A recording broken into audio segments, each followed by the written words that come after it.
അസ്സലാമു അലൈക്കും. നമസ്കാരം സുഹൃത്തുക്കളെ, ഇന്നത്തെ നമ്മുടെ വീഡിയോ AMLP സ്കൂൾ വാരണാക്കര. ഈ സ്കൂളിൻ്റെ പ്രത്യേകത എന്ന് പറഞ്ഞാൽ ഏകദേശം 100 വർഷത്തിൽ കൂടുതൽ പഴക്കമുള്ള ഒരു സ്കൂൾ കൂടിയാണ്.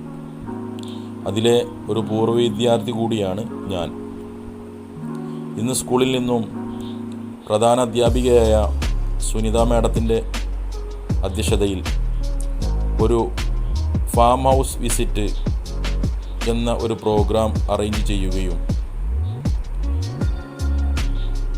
അതിനുവേണ്ടി കുട്ടികളെയെല്ലാം വളരെ ആവേശത്തോടു കൂടി തന്നെ ഈ ഒരു പരിപാടിയിലേക്ക് ക്ഷണിക്കുകയും എല്ലാ കുട്ടികളും അതിൽ പങ്കുകൊള്ളുകയും കൃഷിയെ അടുത്തറിയുക എന്ന ഉദ്ദേശത്തോടു കൂടി, അല്ലെങ്കിൽ കുട്ടികൾ കുടിക്കുന്ന പാല് എവിടെ നിന്ന് ലഭിക്കുന്നു, എങ്ങനെ ലഭിക്കുന്നു എന്നും, നാം കഴിക്കുന്ന അരി എങ്ങനെയാണ് അരിയായി നമുക്ക് അത് വരുന്നത് എന്നും, അത് എങ്ങനെയാണ് അതിൻ്റെ കൃഷി രീതികൾ എന്നും എല്ലാം ടീച്ചേഴ്സ് വളരെ വ്യക്തമായി കുട്ടികൾക്ക് പറഞ്ഞു കൊടുക്കുന്നത് കണ്ടു.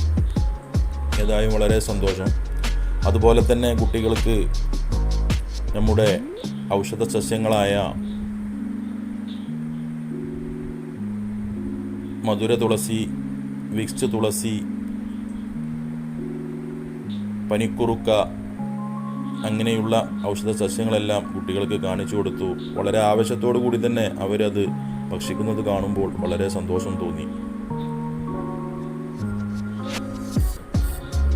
അധ്യാപകരാണെങ്കിലും കുട്ടികളോട് അത്രയും സഹകരിച്ച് വളരെ ഉത്സാഹത്തോടു കൂടി തന്നെയാണ് അവരുടെയും പെരുമാറ്റം ഉള്ളത്.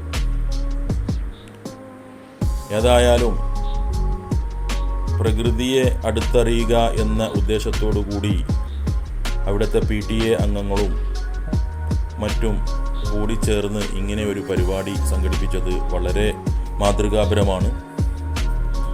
അതുകൂടാതെ മത്സ്യക്കുളം,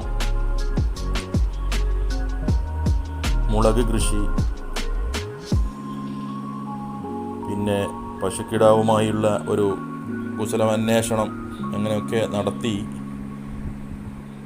അവരെ ആ പ്രോഗ്രാം വളരെ വിജയിപ്പിച്ചിട്ടുണ്ട് കുട്ടികൾ. ഇതിൻ്റെ അവസാന ഭാഗമായ കുളം കാണൽ ചടങ്ങും അവർ നടത്തി. തൊട്ടടുത്ത പ്രദേശത്തുള്ള ഒരു കുളമാണ് ചേമ്പിൻകുളം എന്ന് പറയും. വളരെ വിശാലമായ, വളരെ സൗകര്യമുള്ളൊരു കുളമാണ്. അപ്പോൾ അതിലേക്കാണ് കുട്ടികളെ കൊണ്ടുപോയത് കാണാൻ. അതൊക്കെ കണ്ട് മനസ്സ് നിറഞ്ഞ് സന്തോഷത്തോടു കൂടി അവർ അന്നത്തെ പഠനം പൂർത്തീകരിച്ചു.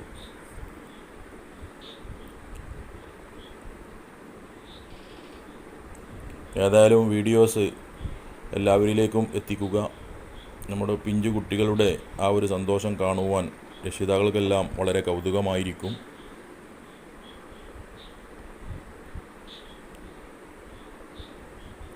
തുടർന്നും നമ്മുടെ സ്കൂളിൻ്റെ പ്രവർത്തനത്തിന് വേണ്ടി മാന്യ രക്ഷിതാക്കൾ സഹകരിക്കണമെന്ന് പ്രത്യേകം ഈ വീഡിയോയിലൂടെ അഭ്യർത്ഥിക്കുകയാണ്.